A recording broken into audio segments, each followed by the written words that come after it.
Hello guys, welcome back to my channel. வீடியோக்குள்ளே போகிறதுக்கு முன்னாடி மறக்காமல் அந்த வீடியோக்கு ஒரு லைக்கை போட்டுருங்க. லாஸ்ட் பாட்டில் அண்ணனுக்கும் தம்பிக்கும் ஒரே நேரத்தில் கல்யாணமாக போது பொண்ணு ஒருத்தி தான் இருக்கா. ஆனால் அவள் ரெண்டு இடத்துலையுமே இருக்கா. என்ன நடக்குது அப்படிங்கிறது நமக்கும் ஒன்றும் புரியல. அப்படியே எங்கள் சீனை கட் பண்ணால் இந்த பக்கம் தங்கச்சிக்காரி டால்ஸை தேடுறதுக்காக வந்திருக்கா. அந்த முகமடிக்காரங்கிட்டேருந்து தப்பிச்சு ஒரு இடத்துல போயிட்டு ஒளிஞ்சிருப்பா இல்லையா. ஸோ அந்த இடத்துல தான் அந்த டால்ஸையுமே அவள் மறைச்சி வச்சிருப்பா போல். இப்போ அந்த டால்ஸ் அந்த இடத்துல வந்து பார்க்கும்போது அது இல்லை. எங்கே போச்சு, நான் இந்த இடத்துல தான் நான் வச்சேன் அப்படிங்கிற மாதிரி சொல்லிட்டு தேடிட்டு இருக்கா. அப்போ பார்த்தா அந்த டால்ஸோட ட்ரெஸ்ஸு அப்புறம் கொஞ்சம் முடி எல்லாம் கீழே கிடக்குது. ஸோ அப்போ அந்த டால்ஸை யாரும் இங்கேருந்து எடுத்துகிட்டு போயிருப்பாங்களா அப்படிங்கிற மாதிரி சொல்லிட்டு யோசிக்கிறா. பார்த்தா கால் தடமே இருக்குது. அந்த கால் தடம் நேராக வீட்டு சைடு தான் போயிட்டுருக்கு. அதாவது இவளோட வீட்டு சைடு தான் போயிட்டுருக்கு. ஸோ அதனால் வீட்டுக்கு போயிட்டு பார்க்கலாம் அப்படின்னு சொல்லிட்டு கார் எடுத்துகிட்டு கிளம்பிடுறா. சொன்னாப்புல அந்த டால்ஸ் ரெண்டையுமே ஒரு பையன் தான் எடுத்துகிட்டு போயிட்டு இருக்கான், அதுவும் வீட்டு சைடு. அதே சமயம் அப்பாவுமே தப்பிச்சு ஒரு வழியாக வீடு வரைக்குமே வந்துட்டாரு. பட் அமத்தோட கல்யாணம் ஹோட்டலில் தானே நடக்குது. அதனால அதை எப்படியாவது தடுத்து நிறுத்தி ஆகணும் அப்படின்னு சொல்லிட்டு ஒரு லாரியில் ஏறி அவர் இங்கிருந்து போயிடுறாரு. அவர் போன அடுத்த செகண்டே தங்கச்சிக்காரையும் காரை ஓட்டிக்கிட்டு ஒரு வழியாக வீட்டுக்குமே வந்துட்டா. வீட்டுக்குள்ளே வந்து பார்க்கும்போது கல்யாண ஏற்பாடு நடந்துட்டு இருக்கு. பட் இருந்தாலும் இவ அதை பெருசாக கண்டுக்கல. ஏன்னா ஹோட்டலில் தானே அமத்துக்கு கல்யாணம் நடக்க போகுது. இங்கே பெரிய எனக்கு கல்யாணம் நடக்குது அப்படிங்கிறதுலாம் தெரியல. ஸோ அதனால அவள் வந்து அந்த டால்ஸை தேடுறதுக்காக போயிடுறா. கல்யாணத்தை ஆரம்பிச்சிடலாமா அப்படின்னு மௌலவியுமே கேட்குறாரு. ஆரம்பிச்சிடலாம் அப்படின்னு சொல்லிட்டு பொண்ணு மாப்பிள்ளையுமே உட்கார வச்சுட்டு நிக்காஹ் பண்ண போகிறாங்க. அப்பா கரெக்டாக அந்த இடத்துக்கு அப்பா வந்துட்டு இந்த கல்யாணம் நடக்கக்கூடாது அப்படிங்கிற மாதிரி சொல்லிட்டு இருக்காரு. உடனே பையனும் சாக்காகிறான், ரஷ்யாவும் சாக்காகிறா. இவன் எப்படி இங்கே வந்தான் அப்படின்னு சொல்லிட்டு. அது மட்டும் இல்லாமல் பையனுமே கேட்குறான், ஏன் டாடி அப்படின்னு சொல்லிட்டு. ஏன்னா இவங்க எல்லாரும் சேர்ந்து உன்னை ஏமாற்ற பார்க்குறாங்கப்பா. இங்கே இருக்கிறது மாஹிராவே கிடையாது, வேற ஏதோ ஒரு பொண்ணை வந்து உன் தலையில் கட்ட பார்க்குறாங்க அப்படிங்கிற மாதிரிலாம் சொன்னால் அப்போ ரஷ்யாவை முட்டு கொடுக்குற மாதிரி, நாங்கள் எப்படி பண்ணணும், இங்கே இருக்கிறது மாஹிரா தான். இங்கே பாடுறா தம்பி, நீ சினிமாவில் ட்ராமா பண்ணி அது அப்படியே பழகி போனதுனால இப்போ உன் பையனோட வாழ்க்கையிலே ட்ராமா பண்ணிட்டு இருக்கியா அப்படிங்கிற மாதிரிலாம் கேட்டா. ஆனால் அத்தை எதுக்காக வந்து அப்பா வந்து இப்படி சொல்லணும், ஒருவேளை அவர் சொல்கிறது உண்மையாக இருந்தா அப்படிங்கிற மாதிரி கேட்டா. அதெல்லாம் இல்லை, என் தம்பியோட உண்மையான குறிக்கோள் என்ன தெரியுமா, அசத்க்கும் மாஹிராக்கும் கல்யாணம் பண்ணி வைக்கணும்னு தான் அவன் நினைக்கிறான். அதனால தான் இங்கே வந்து பிரச்சனை பண்ணிட்டு இருக்கான். ஏன்னா உன்னை விட உன் அண்ணன் மேலே தான் உன் அப்பாவுக்கு ரொம்ப பாசம் அப்படிங்கிற மாதிரிலாம் சொல்லிட்டு ஏற்றி விடுற மாதிரி பேசினதும், அப்படியா டெடி அப்போ அதுக்காக தான் அப்படிலாம் பண்ணுறீங்களா அப்படின்னு கேட்டா.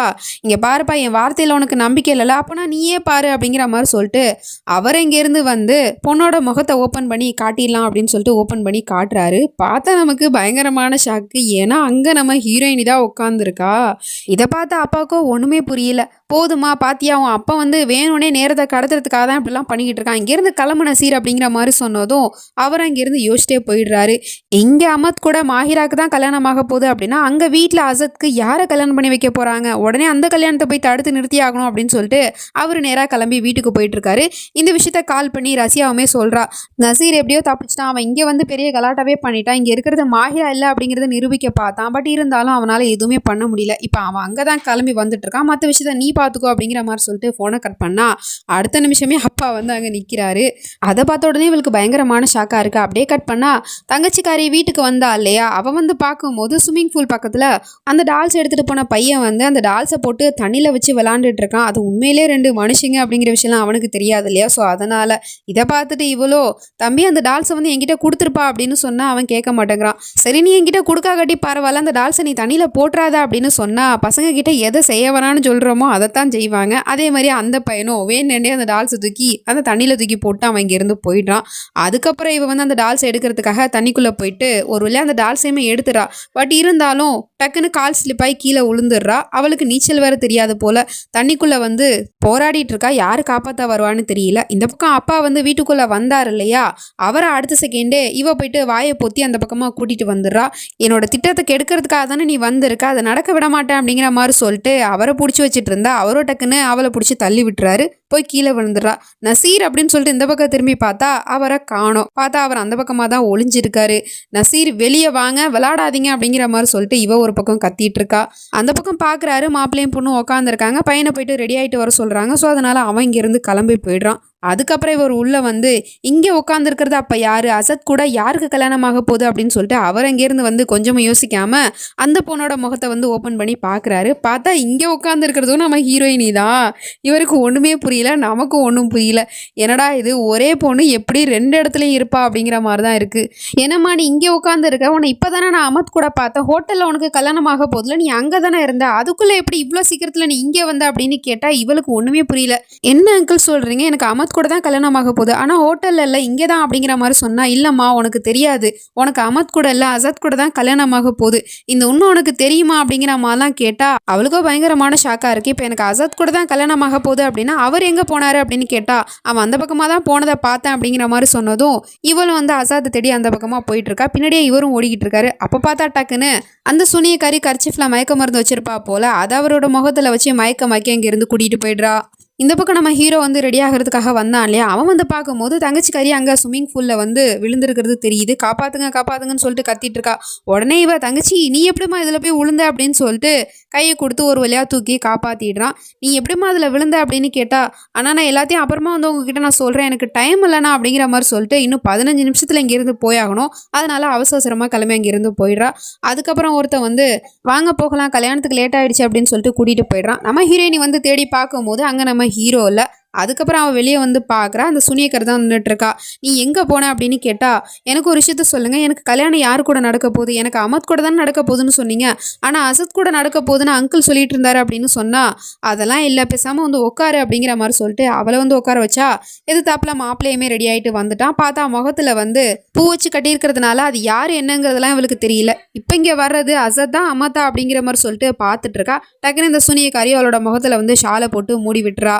அப்போ அந்த ரஷ்யாவும் அங்கே வந்துடுறா. எல்லாம் நம்மளோட பிளான் படி தான் நடக்குது அப்படின்னு கேட்டால், ஆமாம் எல்லாம் நம்மளோட பிளான் படி தான் நடக்குது, ஆனால் இப்போ வந்து மௌலவி வாசிப்பார் இல்லையா, பேரை வாசிப்பார் இல்லையா, அதில் வந்து இந்த மாஹிராக்கு அமத் கூட இல்லை அசத் கூட தான் கல்யாணம் நடக்க போகுது அப்படிங்கிற உண்மை தெரிஞ்சிச்சுன்னா பெரிய கலாட்டாவே பண்ணிடுவா. அதுக்கப்புறம் இந்த கல்யாணத்தையுமே பண்ணிக்க மாட்டா அப்படிங்கிற மாதிரிலாம் சொன்னா, அதெல்லாம் நான் பார்த்துக்கிறேன் அப்படின்னு சொல்லிட்டு இவ வந்து மந்திரம் போட ஆரம்பிச்சிட்டா. அடுத்த செகண்டே பார்த்தா நம்ம ஹீரோயினோட காதில் எதுவுமே கேட்கல, தண்ணி சவுண்டு தான் கேட்குது. அதாவது இப்போ அந்த இடத்துல எது பேசினாலும் சரி அவள் காதில் விழுக போகிறது கிடையாது. மௌலவியுமே கேட்குறாரு, அசத் நசீர்கான 1,01,000 ரூபா மகர் வாங்கிக்கிட்டு மாஹிரா அஃப்தாப் கானான உங்களுக்கு திருமணம் செய்து கொள்ள சம்மதமா அப்படிங்கிற மாதிரி கேட்டுட்டு இருக்காரு. பட் நம்ம ஹீரோயினி காதில் அவர் சொன்ன அந்த பேர் எதுவுமே காதில் விழுகலை. இப்போ அவள் மந்திரம் போடுறத ஸ்டாப் பண்ணிட்டா, அவளுக்கும் காது கேட்குது. இப்போ அவர் திரும்பவும் கேட்குறாரு, அதாவது பேர் சொல்லாமல் இந்த தடவை உங்களுக்கு இந்த கல்யாணத்தில் சம்மதமா அப்படின்னு கேட்குறாரு. நம்ம ஹீரோயினிக்கு என்ன பதில் சொல்கிறதுனே தெரியல. இப்போ என்னோட கல்யாணம் யாரு கூட நடக்குதுன்னு தெரியாமல் நான் எப்படி சம்மதம் சொல்கிறது அப்படிங்கிற மாதிரி சொல்லிட்டு முழிச்சிட்டு இருந்தா. அப்போ இந்த சுனியக்காரியோ உன்னோட சகோதரிங்களோட உயிர் என் கையில் இருக்குங்கிறத மறந்துடாத அப்படிங்கிற மாதிரி சொன்னதும் அவளும் வேற வழியே இல்லாமல் அழுதுகிட்டே குபுல் ஹே அதாவது சம்மதம் அப்படிங்கிற மாதிரி சொல்லிட்டு 3 தடவையுமே சொல்லிடுறாரு. நம்ம ஹீரோக்கு ரொம்ப சந்தோஷம். அதே சமயம் அந்த பக்கம் அமத் கூட கல்யாணம் நடக்க போகுது இல்லையா, அங்கேயும் நம்ம ஹீரோயினி குபுல் ஹே அப்படிங்கிற மாதிரி சொல்லிட்டு சம்மதம் சொல்லிடுறா. ஒரு வழியாக கல்யாணம் 2 பேருக்குமே முடிஞ்சிருச்சு, அதுவும் 2 பொண்ணுங்க கூட.